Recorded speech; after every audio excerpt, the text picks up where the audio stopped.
dia, quase boa tarde, faltando 1 minuto para 1, o programa Gente que Fala está no ar. Eu sou o Mauro Friesman, nossa audiência, faltando 1 minuto para o meio-dia, né, minha gente? 1 minuto para o meio-dia, eu sou o Mauro Friesman, nossa audiência nos acompanha pela Rádio Trianon AM 740 de São Paulo, pela Rádio Universal AM 810 de Santos, para você que está nas redes sociais, imagens do Instagram, do Facebook e do nosso canal no YouTube, aquele convite diário para você seguir a gente, curtir, compartilhar os nossos conteúdos, interagir também com a gente pelo WhatsApp, 973350038 é o número, 973350038. Nas redes sociais, não se esqueçam, hashtag Programa Gente que Fala, tá bom, minha gente? Terça-feira, aquela edição especial para você, dedicada à área da comunicação, sobre todas as vertentes, com o apoio do Instituto Orbis de Pesquisa e para análise, para o debate dos nossos assuntos de hoje. Vamos montar aqui nosso time com os nossos especialistas. Doutor Ubiratã Custódio, advogado, professor, ex-secretário de Fazenda, também fez parte do Gabinete Civil da Presidência da República. Doutor Ubiratã, mais uma vez, no programa Gente que Fala, tudo bem? Muito obrigado pela oportunidade, um bom dia a todos. Coloco-me à disposição aí para compartilhar desse debate e que possa ser bem esclarecedor sobre os temas que nós vamos tratar. Obrigado pela presença, também com a gente nessa nossa jornada, Lourdes Cristina Del Monte Printes, engenheira, ela é CEO e diretora técnica da LCP em Engenharia e Construções, especialista em sustentabilidade, diretora de Inovação e Tecnologia da Brashan, é a Associação Brasil-China de Inovação, Tecnologia na Indústria e Comércio. Ela está em Gramado, Rio Grande do Sul, para essa conversa aqui com a gente de hoje. Tudo bem, Lourdes? Tudo bem, muito obrigada por estar aqui. Uma grande oportunidade de debatermos nesse seu programa. Obrigado pela presença. Vamos aqui seguindo. Rafaela Cardoso, também na nossa participação aqui, gestora de pessoal, internacionalista, ela é sócia e diretora da Odgers Bergstrom Brasil. Tudo bem, Rafaela? Boa tarde. Boa tarde, Mauro. Obrigado pelo espaço. Prazer de estar aqui. Obrigado pela presença. E o nosso Tony Mastaler, ator, publicitário, diretor e criador de estratégias de marketing político, mais uma vez com a gente. Boa tarde, Tony. Boa tarde, Mauro. Tudo bom? Prazer estar aqui, dividir essa bancada com o doutor Ubiratã, com a Lourdes, a Rafaela. Tenho certeza que eu vou aprender muito, vai ser muito bom. Vamos ao nosso primeiro assunto, 12:02, agora falando a hora certinho, né? Já entrei adiantando 1 hora o relógio, né? Vamos lá. Pessoal, a variante Ômicron reduziu as esperanças de que a economia mundial possa começar 2022 mais forte. E as primeiras notícias sobre ela já causaram um forte abalo nos mercados do mundo inteiro. O que vem agora será ditado por dados científicos sobre a nova variante do coronavírus. E o pior cenário seria se essa nova cepa causasse a retomada de lockdowns que afetem o crescimento, o que ameaçaria as cadeias de suprimentos já sob pressão e prejudicaria a recuperação da demanda. É a pergunta que está no ar, né, doutor Ubiratã? O impacto da Ômicron na retomada global, mais um momento de incerteza, de expectativa, e justamente na virada do ano, nesse momento em que a gente está sempre otimista em relação ao ano novo, à retomada de crescimento. Qual que é o seu olhar sobre isso? Essa nova variante, evidentemente, pegou a todos de surpresa.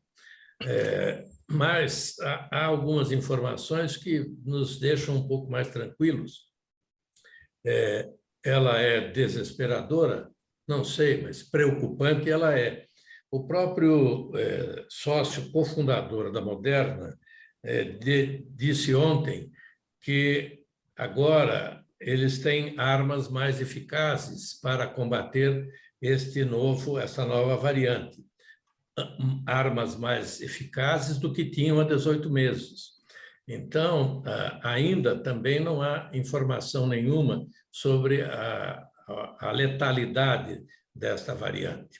É lógico que há uma preocupação e que os governos, especialmente os nossos, governos federal, estaduais e municipais, eles têm a oportunidade agora de criar um arcabouço para apresentar à sociedade um modelo mais seguro de combater esta variante.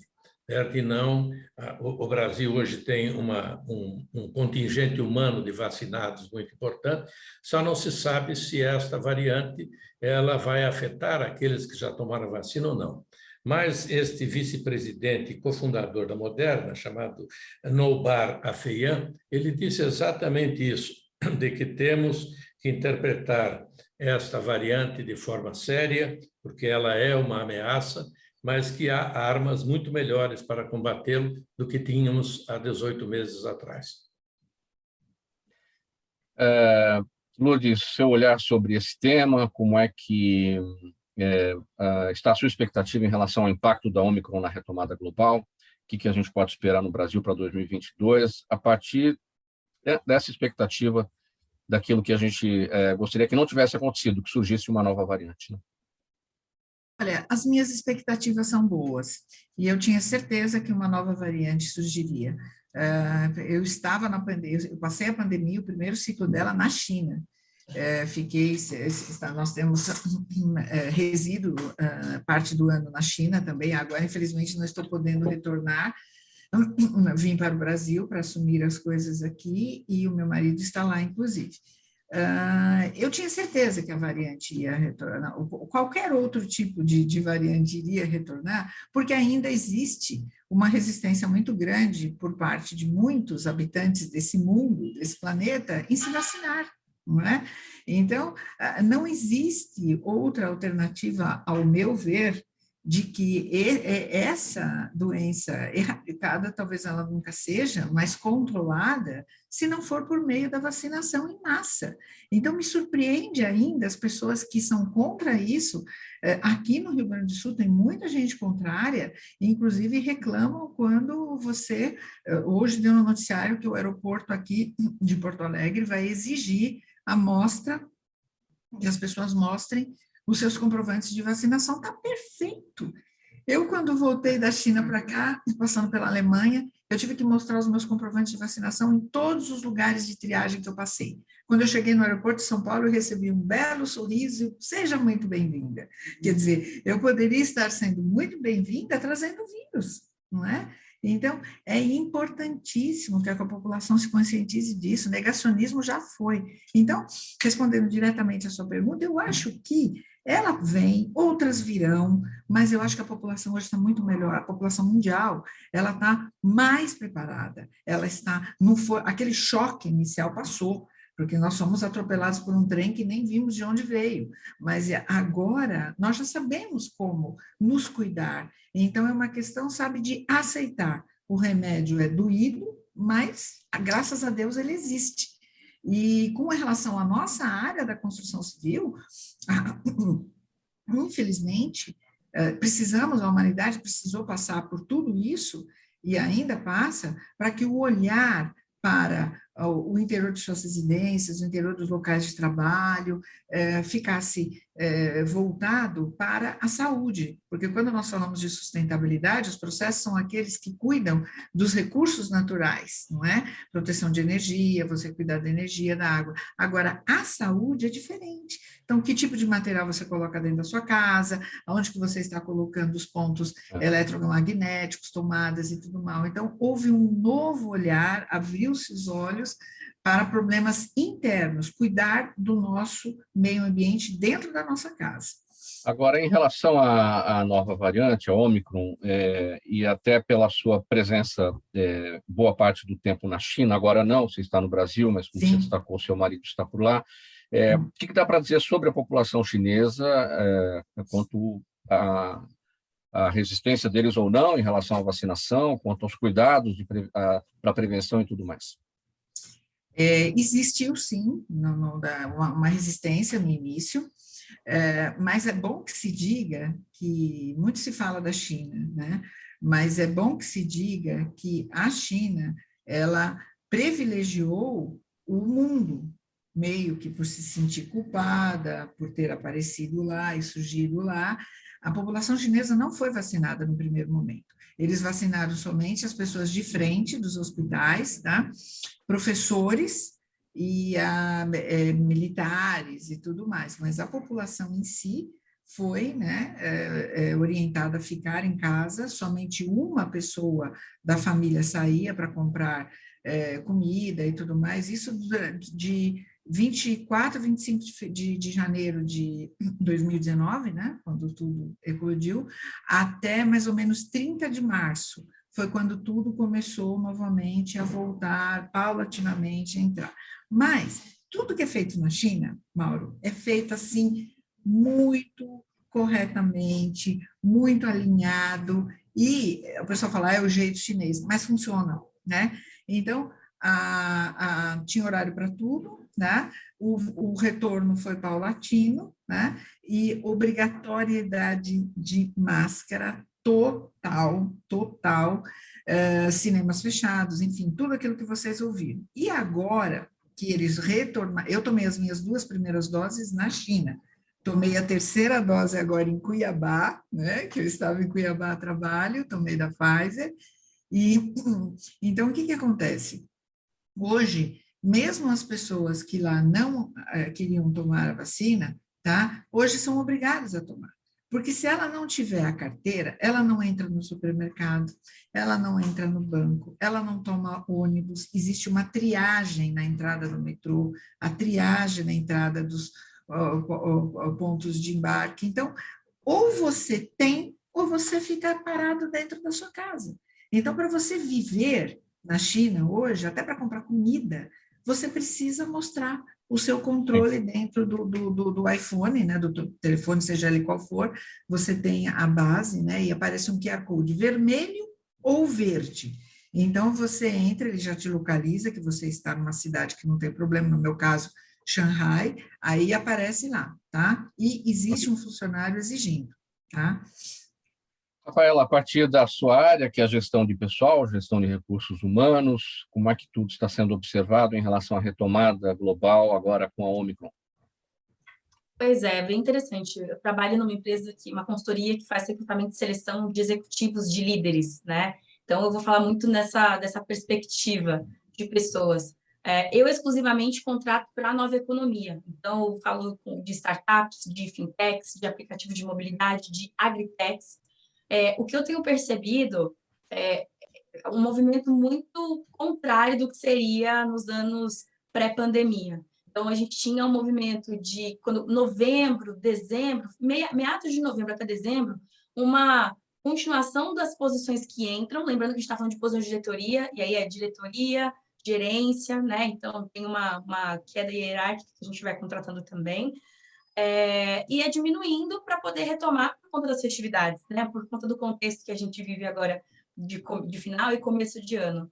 O que eu posso dizer? Quando eu olho para o que aconteceu quando estourou a pandemia, que teve o lockdown, o primeiro lockdown, teve um período muito de incerteza. Então, tudo parou. As únicas oportunidades que a gente trabalhava eram posições de atendimento ao cliente. Então, teve uma retomada das empresas de olhar de transformação digital super acelerada, então contratar muitos cargos de tecnologia, muitos cargos de transformação digital para poder rever os processos internos e começar a olhar o que a gente pode fazer para atender agora esse consumidor que continua sendo consumidor, mas agora dentro de casa, né, para acelerar. Não adianta só dar a melhor experiência, mas eu também tenho que fazer a experiência quando ele recebe o pacotinho em casa e não só um clique para poder comprar. Então, rever todos esses conceitos para poder continuar atendendo o consumidor e, de alguma forma, a economia continuar girando, né? Então, isso foi logo o primeiro momento, isso acelerado. Então, quando eu escuto, né, a gente tem discutido um pouco sobre a questão da nova variante, já teve esse aprendizado, e aí eu falo, acho que tem tudo a ver com o que a Lourdes trouxe agora, né? Então, esse aprendizado que a gente já vivenciou, né? E aí você já não parte mais do dia zero, como foi naquele primeiro momento, quando estourou o lockdown, mas já com muitos aprendizados. Então, se houver realmente um novo lockdown, o mercado já está muito mais adaptado, já aprendeu, né, a como se organizar para continuar, enfim, a economia continuar girando. Óbvio, a gente tem vários impactos, eu não posso falar só de comerciantes, mas tem pequenos, médios comerciantes, tem grandes comerciantes que já acabaram se organizando melhor, mas já é reduzido, né? As pessoas, o brasileiro reaprendeu com seu jeitinho como se organizar para poder garantir o emprego, né, minimamente. Falando do que está acontecendo hoje no mercado, um movimento muito contrário do que foi anos pré-pandemia. Então, tem entrado cada vez mais posições.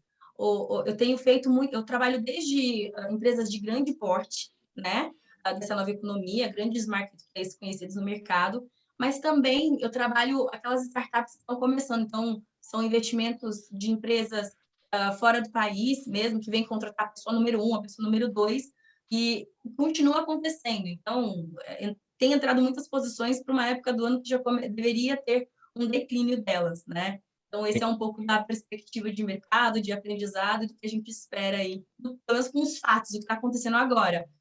Mesmo com essa notícia, continua entrando posição de nível muito alto. Então, o investimento continua acontecendo. Tony Mastaler, você tem bola de cristal aí? Qual será o impacto da Omicron na retomada global? Olha, eu diria, primeiro o seguinte, achei muito interessante a observação dos meus 3 colegas aí de bancada, porque é impressionante o aspecto da resiliência mesmo do ser humano, né? Eu tenho 61 anos de idade e eu nunca tinha vivido absolutamente nada parecido a isso, e agora nós tratamos disso com uma certa naturalidade. Eu fico encantado com o ser humano. Ao mesmo tempo que eu fico encantado, eu fico um pouco decepcionado, porque eu entendo que a Omicron e outras que virão, elas vêm para nos mostrar que nós só estaremos seguros se todos estiverem seguros. Porque por mais que a gente faça bloqueios, eu tenho na questão que a Lourdes levantou, coisas que da minha vida que não dá para entender. Por exemplo, eu tenho amigos em Nova York que são da área médica, são brasileiros que foram lá, fizeram a carreira lá e tal, a gente é amigo, enfim. E aí eles têm filhos com 17, 18 anos que viram o pai, a mãe se estrupiar de tanto trabalhar, de tanta tensão e tudo mais, salvando vidas lá, e eles resolveram não se vacinar. Aí esse amigo meu vira para mim e fala assim: você quer que eu faça o quê com ele? Bata a cabeça dele na parede? Não, não tenho, né? Eu acho assim extremamente complicado isso. Você vê no mundo inteiro, na Alemanha, na Inglaterra, nos Estados Unidos, na França, movimentos de pessoas que não quer contra a ditadura da vacina. Então, assim, é duro. Eu não sei até quanto o ser humano está pronto para lidar com essas questões, sabe? Está pronto para lidar com a liberdade que ele tem hoje. E, de novo, nós só estaremos melhores se todos estiverem. Então, deveria ter, já tem um movimento, mas deveria ser mais incisivo no sentido de que as grandes potências, de alguma maneira, financiassem uma rápida vacinação, por exemplo, na África, que está em 3%, algo por aí, a vacinação. Aí fica difícil, não é? É bem por aí. 12h17, programa Gente que Fala, edição de terça-feira, com apoio do Instituto Lopes de Pesquisa. Vamos ao nosso próximo tema. Mulher negra, filha de uma família de feirantes e tendo passado boa parte de sua infância em uma fazenda de plantação de bananas, Rafaela Cardoso, que está aqui com a gente, foi pioneira em casa a cursar o ensino superior e se aventurar no mercado corporativo. Rafaela é graduada em Relações Internacionais, com formação de coach. Hoje ela lidera todo o time de operações e entrega da Odgers Berndstone, que é uma empresa de origem inglesa, é a 6ª maior consultoria global de capital humano. Rafaela, antes de falar de você, da sua trajetória, vamos falar um pouquinho aqui sobre a sua atividade, no sentido do seguinte: o Brasil vive um dilema, algo... ou é dilema, ou é paradoxo, contraditório, enfim. O desemprego é enorme. Hoje nós tivemos aí uma informação de uma pequena queda, mas, enfim, são 13 milhões e meio de pessoas desempregadas. Em muitas situações, em muitos setores, as vagas sobram por falta de capacitação para que essas pessoas ocupem essas vagas. a gente vê muita gente preparada, indo embora do Brasil, é a fuga de cérebros, empresas levando essas pessoas embora. Enfim, então aqui nós temos um desemprego enorme, vagas que não são ocupadas, gente indo embora, gente muito bem capacitada. E vocês, na Rogers Benetton, vocês lidam com capital humano para manter essas lideranças, né, nas empresas, porque as empresas acabam treinando essas pessoas, acabam construindo esses profissionais, essas lideranças, e muitas vezes acabam perdendo também. O trabalho de vocês é justamente fixar essas pessoas lá, todo esse capital humano. Como é que você avalia esse dilema, esse paradoxo, tudo isso que a gente vive no Brasil? É muito bom, boa pergunta, Mauro. Assim, primeiro ponto, e aí eu gosto de trazer um pouco do que a gente está vivendo no mercado de trabalho, é falar sobre a diversidade, né? Quando a gente fala de diversidade no mercado de trabalho, a gente está falando de ter equidade de gênero, né? Ter mais mulheres em cargos de liderança, a gente falar sobre ter diversidade do ponto de vista de etnia também, né? E diversidade de pessoas com deficiência e LGBTQIA+, né? Por que eu estou trazendo esse ponto falando sobre diversidade? Porque entra exatamente no que você está falando, sobre o que seria inicialmente uma falta de capacitação, né, de profissionais e ainda assim ter vagas, né, oportunidades em aberto. Qual que é o movimento que o mercado está passando? Ele está passando por um movimento de começar a olhar diferente para essas pessoas que a gente tem, ou seja, mão de obra que está disponível, e aprender a fazer o que a gente fala nos processos de seleção, que são os trade-offs, que são as trocas, né? Então, o que eu vou priorizar, ou seja, competência, potencialidade, né? Que é isso que eu faço a avaliação, inclusive, nesse mercado que eu atendo exclusivamente, olho muito mais a potencialidade. Óbvio, olhar escopo também, ou seja, a pessoa tem que ter minimamente ali uma experiência relevante, né, para poder performar, mas eu vou priorizar o quê? O quanto que essa pessoa parece que ela é ágil para poder atender o mercado, para poder aprender aquela função, né, versus alguém que tenha uma trilha de carreira ou uma trilha de formação acadêmica diferenciada, né? Então, o que a gente tem quando a gente olha o histórico? As pessoas que eram contratadas eram pessoas de formação de primeira linha. Eu estou já nessa área tem 10 anos, aproximadamente. Aproximadamente isso. Quando eu comecei, lá no passado, eu trabalhava com empresas de forma geral, eu tinha que olhar, sim, eu priorizava profissionais com formação de primeira linha, que tinha 1, 2 ou mais idiomas, né? Então, é super nichado, né? Vão ter poucos profissionais. Quando eu começo a falar sobre entrevistar pautado em potencialidade, quer dizer que eu tenho que dar oportunidade para essas pessoas performarem. Não necessariamente alguém que tenha uma formação acadêmica de primeira linha, mas talvez essa pessoa ela continue estudando para poder alcançar, ser estimulada e ser exposta a situações que torna ela uma boa profissional, um bom profissional também, né? E esse é o movimento que a gente está vivendo hoje, quando a gente fala de diversidade, né? É dar essa oportunidade e tentar minimizar, né, a questão de falta de profissionais no mercado, mesmo em posições de liderança. Esse é um ponto.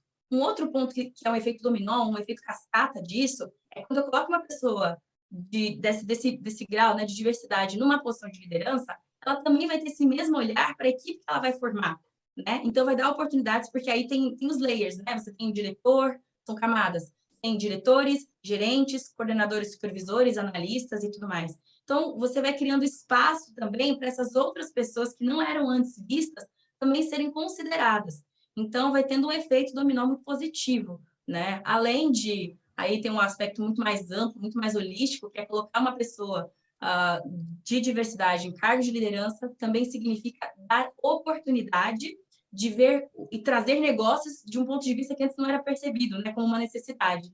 E aí, enfim, é tudo muito positivo. Então, esse é o movimento que está acontecendo agora.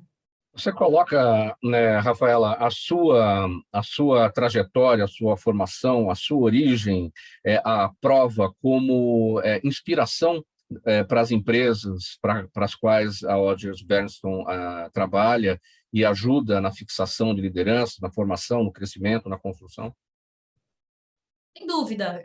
Quando eu falo um pouco da minha trajetória, entendo que tem muito a ver com a pessoa que eu sou e que eu aprendi a ser, mas eu mesmo não tive... A formação foi construída, mas quando eu olho o quadro de sócios que a Rogers tem hoje, tem um sócio que é ex-presidente de uma grande empresa de consumo, outro é ex-presidente de uma grande empresa farmacêutica, né? E foi aí de outras empresas.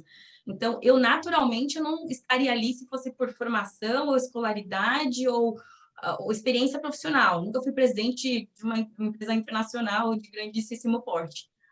Porém, como foi me dada a oportunidade de estar lá, e eu corro atrás, eu comecei a entender o que eles têm que... Formação não vou ter, mas o que eles têm que eu posso aprender. E aí, qual que é o nível de discussão, onde eles estão pegando para poder fazer análise dos profissionais, quando vai falar de PNL, o que é importante para isso? E ou seja, foi me dada a oportunidade, e aí com a minha potencialidade eu fui avaliando e hoje eu ocupo uma posição que ela é super chave. Além de ser sócia, então, eu discuto de igual para igual com os meus sócios, eu também ocupo um chapéu duplo, que é ser diretora da área de operações. Eu faço a entrega, eu cuido do time que faz a entrega de todos os processos dos demais sócios, né? Então, e foi porque foi me dada a oportunidade, né? E aí eu falo que eu sou privilegiada, eu com pessoas de altíssimo nível, aprendo muito, e aplico isso nos processos de seleção. Então, é o business case completo ali.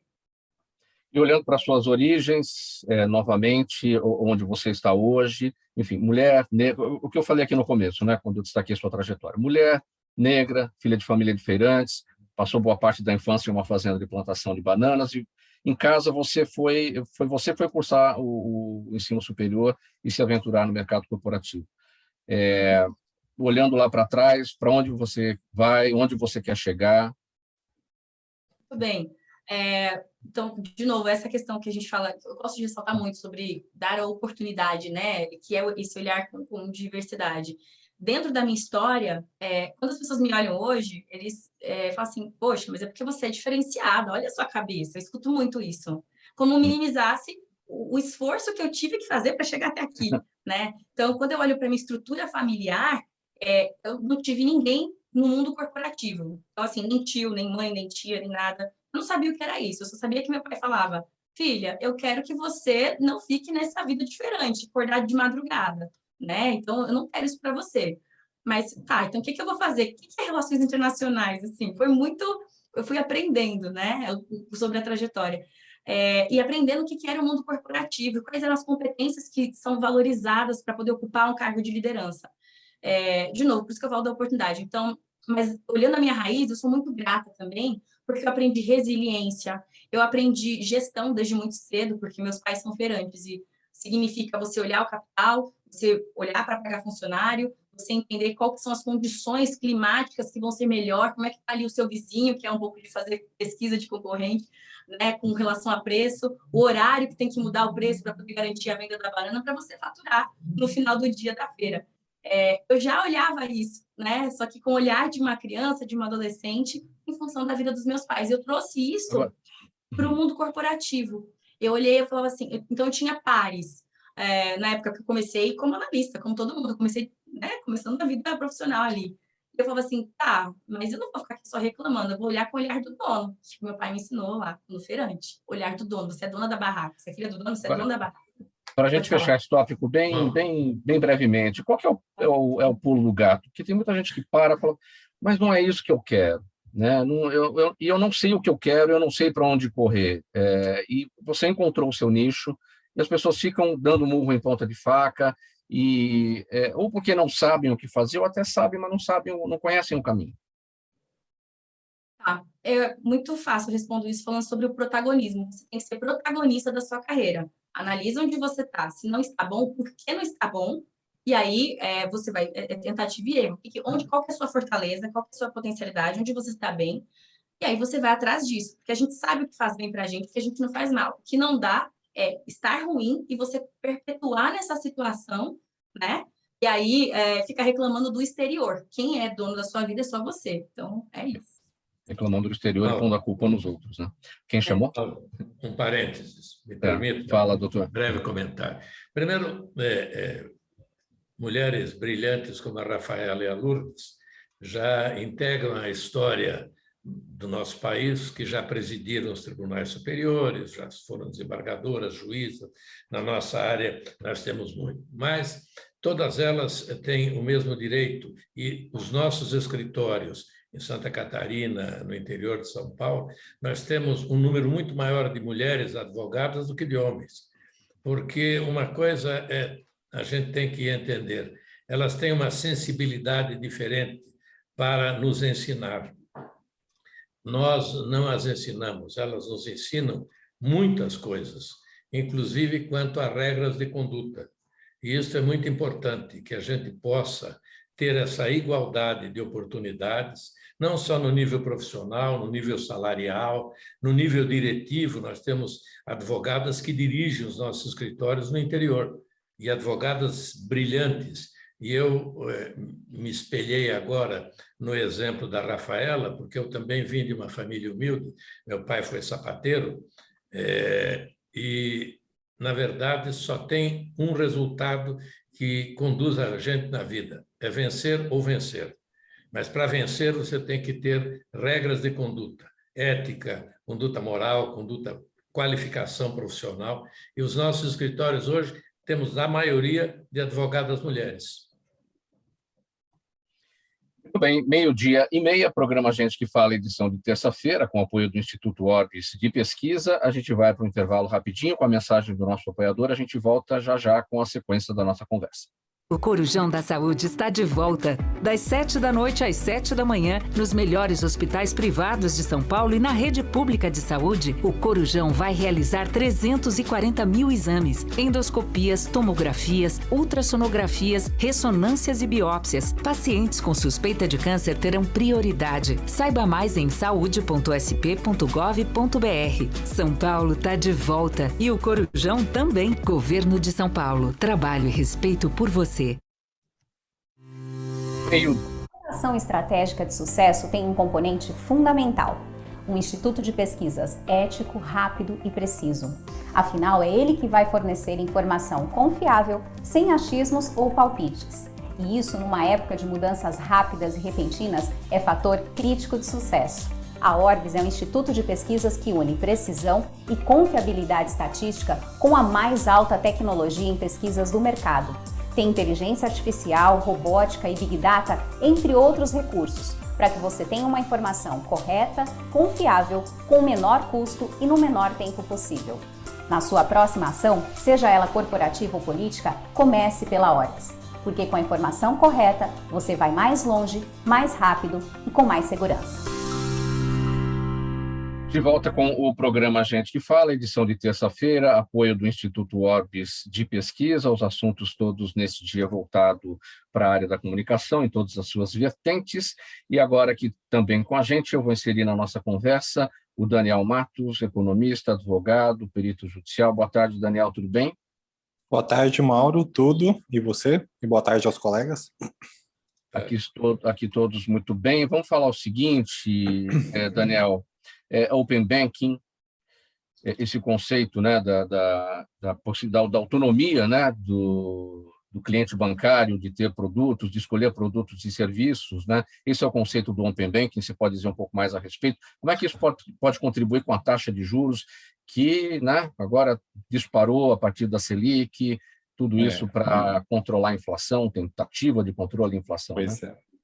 Tá, então o que é o Open Banking? É uma possibilidade, uma opção que o consumidor tem de abrir os seus dados para o sistema, de modo que ele possa ter melhores condições perante as instituições financeiras no atual cenário, não só em razão do atual cenário, mas principalmente no atual cenário, pois, como você bem apontou, a inflação descolou em razão do risco que o país vem enfrentando, dado a pandemia e agora a nova variante Ômicron. E próximo ano tem eleições e, ao que parece, vai ser um ano um pouco conturbado para fins eleitorais, logo o risco do país vai saltar, imagino, né? Então, o Open Banking é a possibilidade de você compartilhar os dados, né? Porque as instituições financeiras elas não têm acesso a todo o perfil de consumidor do consumidor, e você optando por isso, você pode negociar ou até mesmo portar os dados para outra instituição financeira. E como é que isso contribui na taxa de juros? Tá, como contribui? A depender dos dados que você tem, o seu histórico, né, aquele score que você conquiste, dado todo o histórico que você tenha no banco, você pode ter condições diferenciadas de mercado. Todos os dias, o Banco Central publica a taxa média de juros que as instituições financeiras praticam Isso fica no site www.bcb.gov.org.br, que é o site do Banco Central, e você consegue ter acesso às taxas praticadas. Ou seja, se numa instituição financeira um cliente X opta por não abrir os dados e a taxa, no meu exemplo, esteja 5%, e depois ele abre os dados, a taxa para ele se torna 4%, ele teve uma economia potencial em razão desse compartilhamento de dados. Tá? O que diminui um pouco o risco, porque 37,5% em média da composição da taxa de juros, né, o spread bancário, é composto por inadimplência, ou seja, uma melhor forma que a instituição financeira tiver de ler o consumidor dela, ela consegue trabalhar essa taxa de inadimplência que vai na taxa de juros. Bom, alta inflacionária, a taxa Selic subindo para tentar desencorajar o crédito e conter a inflação. Essa expectativa, os juros bancários vão subir, vão ultrapassar, a Selic vai ultrapassar os 10%, muito provavelmente com esse objetivo, né? Sim, acredito que sim, porque o atual risco do país já é elevado, dadas as nossas condições peculiares, diferentemente de outros países. Agora, com a nova variante, ela adicionou um tempero nessa questão de risco país. E no próximo ano, como eu tinha mencionado, eleição, e não vai ser uma eleição muito tranquila, porque você tem esquerda e direita brigando, né? E tem uma terceira via surgindo aí com uma proposta interessante, o que eu acredito que vai polarizar a questão, que vai ser refletido para o mercado como inflação. E se você aumenta a taxa de juros nesse período de crise, você desincentiva o consumo, afetando todo o ambiente produtivo, principalmente as empresas, né? Uma pena. E a população pela inflação. Poderia fazer uma parte, Mauro? Só sim, pode, bem breve. Sim. Bem breve. Esse problema aí da taxa de juros aumentando, ele vem como um novo choque numa economia já tão fragilizada. Hoje eu acabei de receber uma ligação de 2 clientes que estão parando suas obras, construção de suas residências, porque estavam, um deles em processo em um banco, que a taxa de juros ficou estratosférica, superior a 10,5%, e eles fizeram suas contas e viram que realmente não tem condições de enfrentar parcelas mensais tão altas e estão parando a obra. Então, isso significa o quê? Desemprego e tudo mais. Então, a construção civil que estava estratosférica, ela já vai cair. Enfrentei há 2 dias atrás, em 2 aeroportos internos, greve dos aeroportuários. Então, é incrível como as pessoas no Brasil, né, e eu que tive essa experiência de morar fora em outros países, incrível como não entende que qualquer coisa que aconteça na parte de cima, nas cabeças, na direção do país, afeta toda a cadeia que está embaixo. E aí depois reclama, e aí tem que ter bolsa para isso, bolsa para aquilo, porque a população está morrendo de fome. Né? Isso, você anda pelas ruas de São Paulo, você vê um monte de gente nas ruas, morando. Né? Mauro, se nós quebrarmos a cadeia emprego, renda, consumo, nós vamos mergulhar na maior crise fiscal da história do país. Os governos, sejam estaduais, municipais e o governo federal, eles têm que adotar medidas quase urgentes para evitar que este elo, emprego, renda e consumo, se mantenha intacto, porque senão nós vamos mergulhar numa crise fiscal, os empresários vão ficar devendo para banco, e esse mecanismo de modernidade bancária e tal, Open Bank, tudo isso não vai funcionar, porque o sujeito está devendo lá tributos, aí não consegue ter uma certidão para apresentar ao banco, o banco veta a operação dele, ele não tem como comprar matéria-prima, não tem como produzir, ou seja, nós vamos mergulhar numa crise fiscal gravíssima. E para finalizar, Daniel, a questão do nível de pobreza, porque a gente sabe que as camadas mais humildes, sem renda, dependem do crédito para comprar. Eles olham o bolso, veem o tamanho da prestação, se cabe ou se não cabe, e vai para frente, né? E com o crédito caro do jeito que está, daqui a pouco a prestação também não cabe. Pois é, e tem vários estudos científicos de que o microcrédito é um dos principais responsáveis por minimizar um pouco o aumento do nível de pobreza, porque às vezes o consumidor ele usa aquele pequeno limite ou limite que ele consegue na instituição financeira financeira justamente para custear situações extremas, porque como boa parte da renda dele é comprometida com bens de consumo, ele não tem a possibilidade de poupar, né? Então, o que acaba prejudicando o horizonte. Então, a via de alternativa que ele teria seria o acesso ao crédito, o que foi bem apontado pelos colegas aqui. Muito bem, Daniel Matos, economista, advogado, perito judicial, fazendo uma análise das questões econômicas aqui para a gente, no programa Gente que Fala de hoje. Obrigado pela presença, até a semana que vem. Agradeço até e boa tarde aos colegas. Obrigado, um abraço. Um abraço. Faltando 21 minutos para 1h, vamos seguindo aqui com mais um tema. Lourdes, a LCP Engenharia apresentou ao mercado o EcoGrid, um novo método de construção desenvolvido pela empresa que promete rapidez, eficiência, economia e sustentabilidade nas obras, tudo a partir de painéis de estrutura armada de EPS, a sigla para poliestireno expandido, que pode ser usado na edificação de paredes, telhados, lajes e pisos.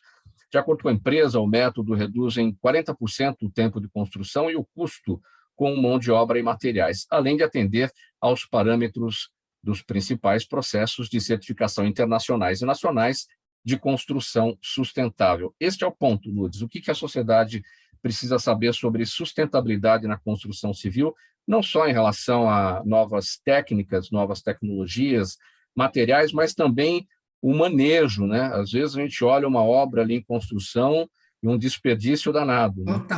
Total. Obrigada pela oportunidade. Então, eu conheci a tecnologia do SIP, que é Structural Insulated Concrete Panel. É um painel estrutural, não é?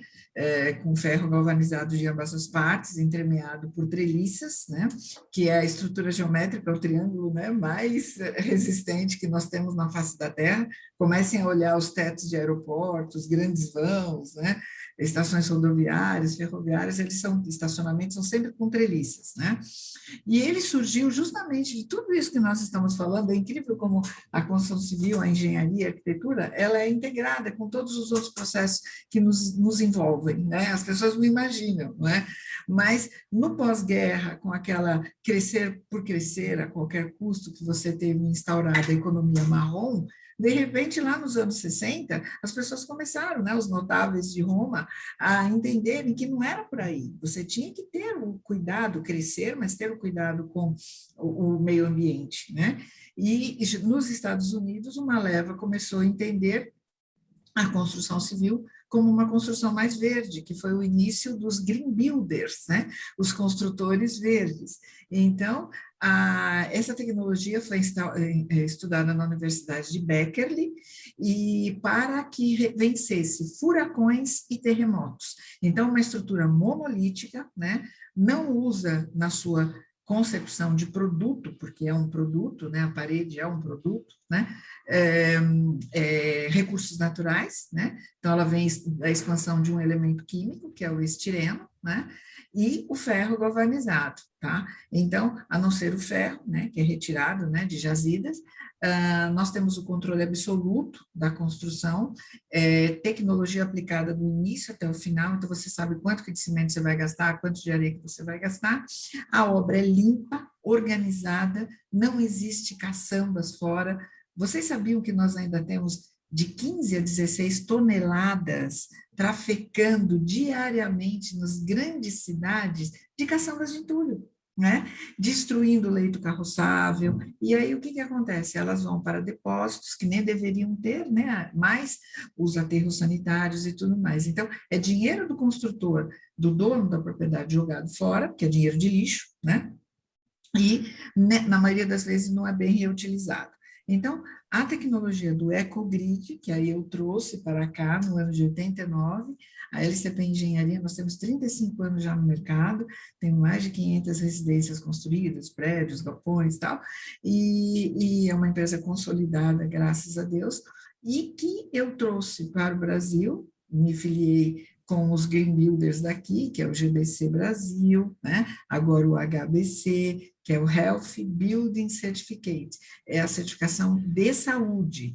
Então, é importante fazer essa diferença que você pontuou. Sustentabilidade, os processos de certificação, eles cuidam dos recursos naturais, economia de energia, economia de água, todo e qualquer processo que você coloque na sua construção para isso.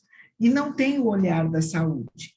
E o de saudabilidade, tá? Que é aplicado nos hospitais, nas casas, em vários lugares, cuida do homem, o foco é o homem. Então, você não vai colocar sua tomada do lado da cabeceira da sua cama, porque a bateria do celular tem lítio, né? A tomada, quando você liga, ela vira um campo eletromagnético, com ondas, que interagem com as suas ondas cerebrais, ou seja, você não dorme, você não descansa. Sabia que existem testes feitos, né? O Imperial College fez crianças recém-nascidas, recém-saídas aqui do forninho. Então, um berçário todinho com um monte de tomadas e coisas elétricas ali ao redor. E outro berçário sem nada, limparam, arrumaram o ambiente só para isso. E filmaram, é impressionante. As crianças submetidas, recém-nascidas, a campos eletromagnéticos não descansam, não dormem. É o choro constante, a mãozinha nos olhos, que dói aqui, né? E do lado, aquele sono tranquilo. Então, você pega isso do bebê para casa, e você pega isso do bebê para a indústria. Então, quando você tem um ambiente saudável, construído com uma tecnologia saudável, como é o EcoGrid, tá? Que não transmite bactérias, não prolifera, né? Não dá possibilidade de proliferar bactérias, porque o EPS não prolifera bactérias. Ele é agroscópico, não absorve água. Ele é isolante térmico, perfeito. Então, a temperatura de fora não entra. Fala. Quem é que mais manda no mundo hoje? Qual é o país que mais manda no mundo hoje em termos de construção sustentável? Não só no aspecto da construção, Lourdes, mas também de todas as outras coisas que fazem parte. Você está energia dizendo renovável, energia renovável para aquela construção, água de reuso, enfim, tudo que no que se refere à sustentabilidade para aquela obra. Qual é o país? Em termos de quantidade de processos certificados, é os Estados Unidos, tá? Mas se você ver em quantidade dado à população e grandiosidade, é a China, né? Porque tudo que se vê... a China ainda é o país que mais polui. Gente, olha a população da China, né? Então, nós temos que olhar sempre em valores, né? Nós temos 1,6 bilhões de pessoas na China, né? Então, o que acontece? A China, ela está segurando o processo da mudança. A pandemia atrapalhou, ela já estava fechando, já fechou mais de 70% das usinas de produção de energia na base de carvão. E tanto que existe, as fábricas na China, na produção da China atualmente, elas estão fazendo rodízio de energia, porque a energia já está faltando, porque o plano de desenvolvimento que o governo chinês ia colocar foi atropelado pela pandemia. Então, assim, em termos de certificação, porque certificar é a única forma que a pessoa, o investidor externo, ou você, o consumidor final, que está contratando um profissional para edificar qualquer coisa para você, o processo de certificação é a única garantia que você tem que tecnologias e materiais e o seu orçamento serão usados adequadamente. Você não vai comprar alhos por bugalhos, né?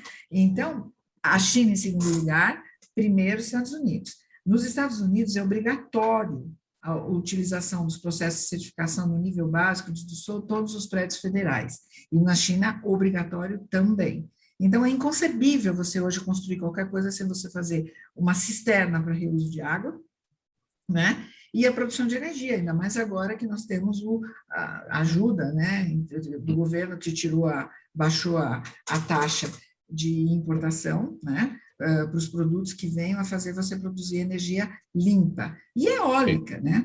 E eólica também que não podemos deixar. Só uma parte, eu estou num hotel aqui da Rede Sky, que é o primeiro hotel a receber a certificação do mundo do HBC, que é um projeto nosso. Nós temos 48 mil litros de água de reuso, né? Nós temos, nas 181 suítes não se dá descarga que não seja por água de reuso, nós temos produção de energia, fizemos estação de tratamento de esgoto, então isso é consciência. Da mesma forma que você toma vacina, você tem que cuidar disso, porque são recursos finitos. Tony Mastaller, faltando 12 minutos para 1 da tarde, a Lourdes falou em comprar alhos por bugalhos, então esse tema, essa expressão usada por ela tem a ver com o nosso próximo tema. O que a gente precisa é separar as coisas, separar o joio do trigo. Uma das críticas mais frequentes em relação às estratégias de sustentabilidade é que parte delas é feita apenas com fins de comunicação e marketing. O chamado greenwashing é composto por ações com pouco efeito prático, mas que geram visibilidade positiva para marcas que não se engajaram verdadeiramente com a geração de impactos positivos. Isso não significa que, ao adotar uma estratégia de sustentabilidade, a empresa deva ficar em silêncio, mas sim que precisará de uma comunicação muito bem elaborada e transparente para que o tiro não saia pela culatra. Bom, primeiramente, para esclarecer, o greenwashing é aquela propaganda enganosa, aquele discurso enganoso da empresa que se passa por sustentável para melhorar a sua imagem, mas, na verdade, não está engajada nisso, né? Então, por isso que eu falei, vamos separar o alho do bugalho, o joio do trigo. Vamos lá, Tony. Então, o que a gente tem visto hoje, tem metrificado hoje, a gente tem vários sistemas de trabalho aqui, minha equipe e eu, onde a gente usa muito a questão das pesquisas bem elaboradas, bem feitas, profissionalmente feitas, para poder não só captar o dado certo do que a pessoa pensa, mas até o do que ela não sabe que pensa, não é? E aí a gente tem dados para gerencialmente poder ser analisados. Está acontecendo uma coisa muito interessante no planeta, que é você começar a ser um pouco mais crítico. Tem aqui várias interpretações, a quantidade de informações na internet, a questão do Covid, enfim, não cabe agora, porque a gente ficaria aqui algumas horas discutindo esse aspecto. Mas o que tem, e eu falo isso para os meus clientes, inclusive para os clientes do marketing político, não saia da realidade, esqueça estratégias de comunicação que não estejam atreladas à realidade. Isso não existe mais, esse tempo já passou e você pode até se enganar de conseguir fazer um resultado positivo nesse momento imediato, mas na sequência o efeito vai ser avassalador, vai lhe quebrar as pernas, vai lhe interromper uma carreira política por conta dessa ignorância. O consumidor, quer seja ele um eleitor ou um comprador de um bem ou um serviço, ele não suporta mais esse tipo de coisa. Você fica colocado como o pior dos seres humanos. Então, eu deixo claramente aqui a coisa. Se a empresa quer começar a fazer, meu Deus, tem N estratégias, N possibilidades e N tamanho de investimentos, mas comece realmente, as pessoas vão olhar com bons olhos. Não faça isso de levantar uma cor, um logotipo, uma musiquinha, a menina com um cabelo mais de hippie, etc., para tentar te direcionar para uma atitude que você não tem. Por quê? Porque isso será divulgado e você vai se arrebentar. É uma coisa que a gente precisa, quanto mais cedo os empresários entenderem isso, mais cedo nós mexeremos e alterará o nosso nível de trabalho e a nossa entrega junto aos clientes. Eu peço, pelo amor de Deus, às vezes as pessoas falam, e por conta dos últimos acontecimentos aí do lançamento da filiação do Sérgio Moro e tudo mais, a política deu um salto muito forte para ser um caminho bom. Só queria até, o nosso colega que faz as análises econômicas, ele pintou um quadro meio bravo. Talvez não seja tudo isso, viu? Talvez com essa história de Lula trazendo um pouco de Alckmin, agora Moro conversando com Dória, etc. A política também se equilibra um pouco. Claro que vai ter muita gente que quer que o Brasil tenha um mau desempenho por conta de serem antagonistas aí ao presidente Bolsonaro. Enfim, isso são estratégias também que são meio complicadas. O que eu quero dizer é, qualquer um que seja, tanto na política como no serviço ou bem na vida empresarial, entregue uma coisa verdadeira. Se você inclui, você inclui. Se você tem diversidade, você tem diversidade. Não abra mão disso, porque você põe em risco o seu negócio. Ou vá fazer outra coisa. Mas assim, o consumidor hoje não suporta e você passa a ser o pior ser do mundo se você usa uma estratégia dessa.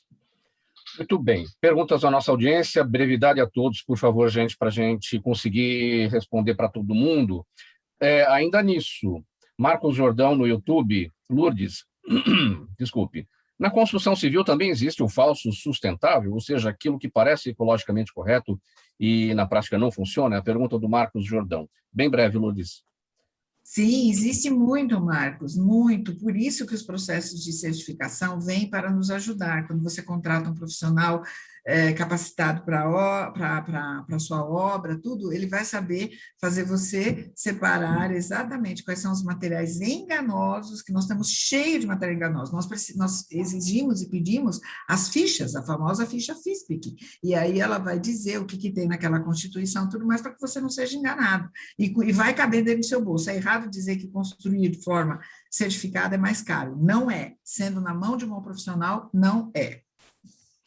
Seu Jaime do Jardim Bonfilholi, todos os dias com a gente participando e perguntando aqui para o doutor Ubiratã a sua expectativa, doutor, do futuro cambial do Brasil em 2022. Bem breve. Eu acho que o doutor não está. Não está. Também não estou vendo ele aqui. Será que ocorreu? Vamos para a Rafaela. Juliana Rocha está te perguntando, Rafaela, no Instagram, o que o chamado profissional do futuro tem de diferente do atual? Ele é um profissional resiliente, que tem adaptabilidade ao que quer que o mercado apareça. Então, ele não vai ser rígido, ele vai ser flexível e vai se adaptar ao que quer que seja que o mercado apresente. Doutor Ubiratã voltou. Vamos lá, doutor Ubiratã, uma pergunta aqui para o senhor, do seu Jaime do Jardim Bonfilholi. Ele quer saber a sua expectativa em relação ao câmbio no Brasil em 2022. Doutor Ubiratã. A perspectiva do câmbio é de que ele deva continuar subindo. Há uma perspectiva de desvalorização do real, em razão de uma conjuntura internacional, que hoje está afetando a balança de pagamentos, está afetando toda a estrutura do país. Nós ainda temos como nosso maior parceiro a China e dependemos muito da importação de commodities pela China, de minérios, etc. Mas, enquanto isso não ocorre, o Brasil está enfrentando uma crise cambial séria. Agora a pergunta aqui da Laura Martins, pelo Facebook, Tony Mastaler. Ela quer saber se existe uma relação direta entre a divulgação de pesquisas e o chamado efeito manada dos eleitores de um candidato para outro. Sim, existe. Isso já é provado, já é estudado, cientificamente claro. Então, é por isso que elas têm que ser sérias, elas têm que ser controladas por órgãos de controle, porque, sim, nós temos o efeito manada, isso é extremamente perigoso na mão de uma equipe mal intencionada. Em que momento esse efeito manada geralmente se dá nessas situações de má intenção? Você tem um miolo dos eleitores em qualquer candidato, um miolo que é mais radical, e o candidato, faça o que fizer, você vai estar atrelado a ele. E você tem as bordas dessa turma toda. E essa borda, ela é factível de se mudar de lado. Em cima dessas bordas, esse efeito é muito grande. Quando, por exemplo, candidatos que têm um perfil similar, vamos supor, 2 candidatos de direita, mas um que você tem uma simpatia maior e outro uma menor, você consegue, com uma pesquisa trabalhada para isso, ou seja, uma pesquisa não real, você consegue sensibilizar essas bordas e fazer com que elas migrem. Muito bem, minha gente, despedida de cada um, para a gente encerrar aqui. Bem rapidinho, Tony, você está com a palavra. Olha, agradeço, Mauro, agradeço ao Fausto, a toda a equipe de vocês, aos meus colegas aí, doutor Ubiratã, Lourdes, Rafaela, sucesso, de histórias maravilhosas. Parabéns a todos vocês e muito obrigado pela oportunidade. Lourdes, rapidinho, sua despedida.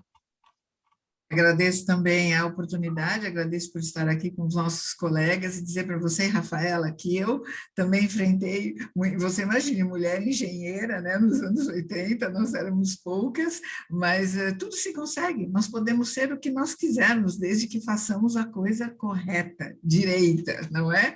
Então, muito obrigada pela oportunidade e até uma próxima oportunidade junto com vocês, debatendo temas tão importantes. Obrigado, Lourdes, parabéns para para você. Rafaela, sua despedida. Quero agradecer também o espaço, a oportunidade por dividir aqui o painel com pessoas tão inteligentes, aprendi bastante aqui e espero uma próxima. E a despedida final aqui do Biratã. Mauro, Pode seguir, obrigado doutor. pela oportunidade. Agradeço mais uma vez e dividir essa bancada com pessoas tão ilustres e brilhantes só enriquece o meu currículo. Um grande abraço, obrigado. Obrigado pela presença de vocês todos. Em nome da equipe do programa Gente que Fala, termina aqui essa edição de terça-feira, com o apoio do Instituto Orbis de Pesquisa, sempre com os assuntos relacionados com a comunicação em todas as suas vertentes. Doutor Biratã Custódio esteve com a gente, advogado, professor, também a engenheira Lourdes Cristina Del Monte Printes, a gestora de pessoal e internacionalista Rafaela Cardoso e o ator e publicitário Tony Mastaler. Na mesa de som, Fabiano Souza. Sérgio Souza, na gerência técnica da Rádio Trianon, apresentação minha, Mauro Friesman, pauta e redação do Pedro Schiavon, Zenilda Salvato, nossa diretora de produção, jornalista Fausto Camunha, nosso diretor-geral, você ouvinte, você espectador, sempre a razão da nossa presença aqui todos os dias. O Dermeval Pereira já está pronto com o programa Sociedade em Foco, chegando na Trianon. Depois dele, o André Lúcio Nicoli com o programa André e Você. E antes disso, ao vivo, as informações do trânsito na capital paulista com a repórter Débora Mendonça. Ela já chega trazendo os melhores caminhos para você escapar do trânsito nesse horário do rush. 1h em ponto, minha gente. Obrigado pela audiência. Tchau, até amanhã.